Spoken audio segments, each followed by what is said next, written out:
Nohogronyo dikirim ke Aceh oleh Belanda. Dia hafal Quran, dia hafal ribuan hadis. Bahkan dia menyamar sebagai umat Islam, menyamar sebagai syekh. Sampai ke Aceh dia mengubah namanya Syekh Abdul Ghaffar. Dia berilmu tapi tidak beriman. Ada juga orang yang beriman tidak berilmu, artinya dia percaya kepada Allah tidak berilmu. Itu tidak ada derajatnya di sisi Allah, tidak ada pangkatnya di sisi Allah.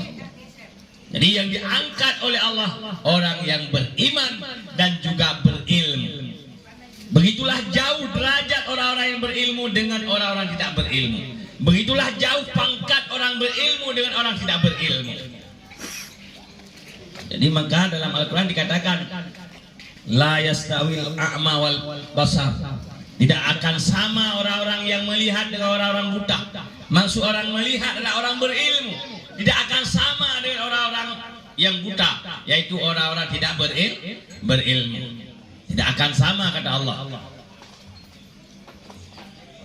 Ibu bapak sekalian, maka wajar Rasulullah SAW mengatakan al-ulama warasatul anbiya. Ulama itu pewaris para nabi. Kenapa dikatakan ulama pewaris para nabi? Karena ulama adalah orang-orang yang mengajarkan ilmu, orang-orang yang memahami ilmu. Yang ilmu itu adalah ilmu yang dari Allah yang diberikan kepada para nabi, kemudian yang melanjutkan kepada umat nabi adalah para ulama. Di ulama ini pewaris para nabi. Maka Rasulullah mengatakan, "Faman akramahu faqad akramani." Siapa yang memuliakan ulama, sungguh dia telah memuliakan daku. Faman akramani faqad akramallah. Siapa yang memuliakan aku, sungguh dia telah memuliakan Allah. Faman akramallah fama'wahu jannah. Siapa yang memuliakan Allah, maka tempat kembali mereka adalah surga. Jadi ulama pewaris Nabi. Kemudian Nabi mengatakan siapa yang memuliakan ulama, sungguh dia telah memuliakan Nabi. Siapa yang memuliakan Nabi, sungguh dia telah memuliakan Allah. Karena tidak sampai syariat Nabi ubah sekalian kepada kita semuanya. Tidak sampai syariat Allah Al-Quran kepada kita semuanya tanpa kerja keras para ulama. Kita kenal Islam, kita kenal iman, kita kenal halal dan haram, kita kenal batal dan sah, kita kenal hak dan batil. Adalah semuanya berkat guru-guru kita, berkat para ulama, berkat ustadz-ustadz, berkat para habaib.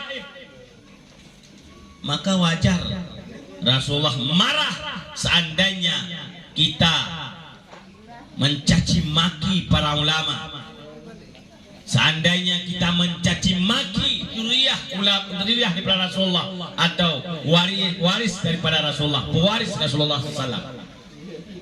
Apalagi seandainya pada ulama tersebut ada padanya zuriyah Rasulullah, yaitu habaib. Habaib itu ibu bapak sekalian atau sayyid. Kalau kita di Aceh sering kita panggil sayyid. Sayyid. Ya, kami di Aceh sering panggil sayyid, Ustaz. Sayyid itu atau habib itulah zuriyah Rasulullah. Dalam tubuhnya mengalir darah Rasulullah. Seandainya habib tidak alim, wajib kita hormati. Apalagi alim.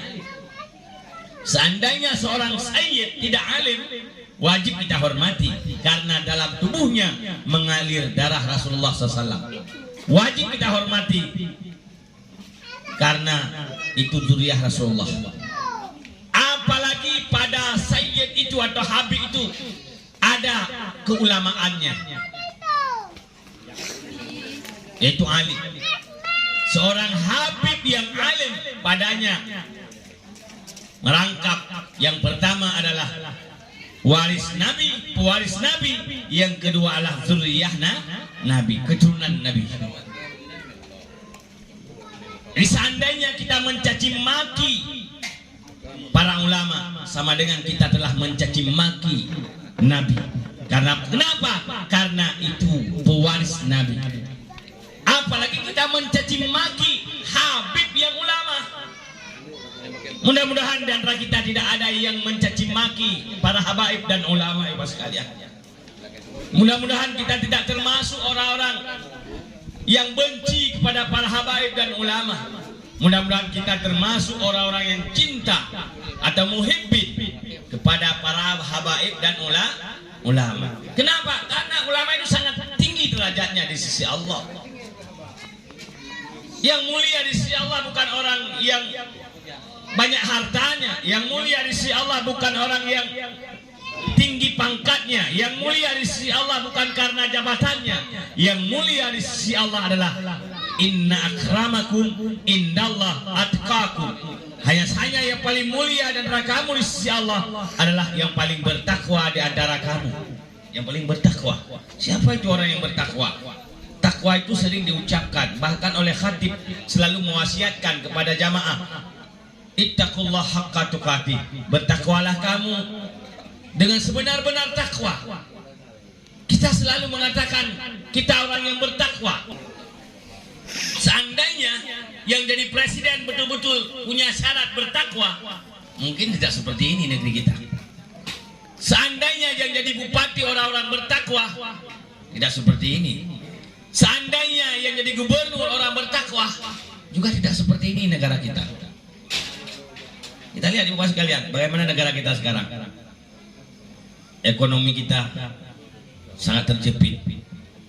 Rakyat murad marid, kalau bahasa Aceh, murad marid, menjerit. Kemudian minyak mahal, padahal kita hidup di negeri yang banyak minyak. Dalam bumi ada minyak, di atas bumi ada minyak. Tapi kita mau kemana-mana susah minyak. Saya dari Aceh, hampir-hampir nggak ada minyak solar, Pak. Jadi di mau ke Jakarta, entah bagaimana di perjalanan, padahal di negeri kita banyak minyak, di atas bumi punya minyak, di dalam tanah punya minyak, tapi kita langka minyak. Kemarin kita mahal minyak goreng, langka minyak goreng, padahal kebun sawit sepanjang jalan, pohon sawit sepanjang jalan. Kenapa kita bisa langka minyak goreng? Entah apa udah digoreng, entah kemana dibawa minyak goreng. Ini bahasa Aceh, pada kai goreng mah itu. Itu bahasa kami. Lemai kai goreng tu, anak lemai goreng. Ya ho kai me.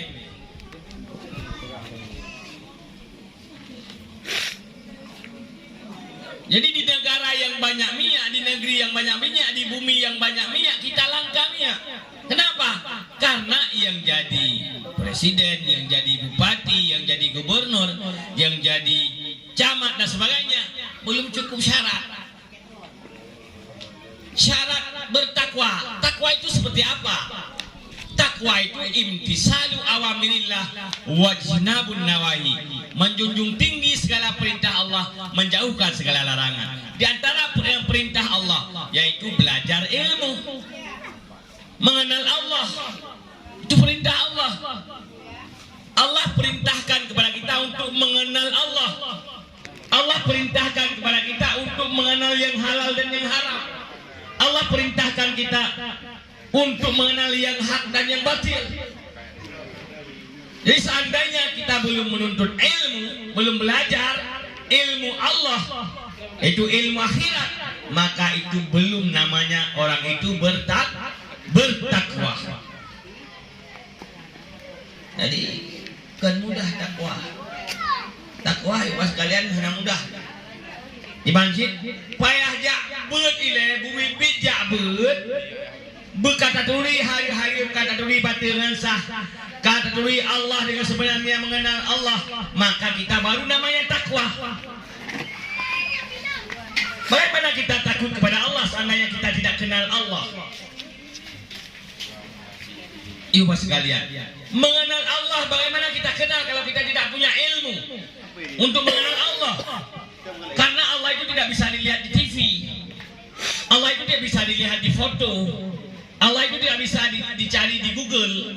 Allah itu tidak bisa dicari di berbagai macam media hari ini. Nggak ada.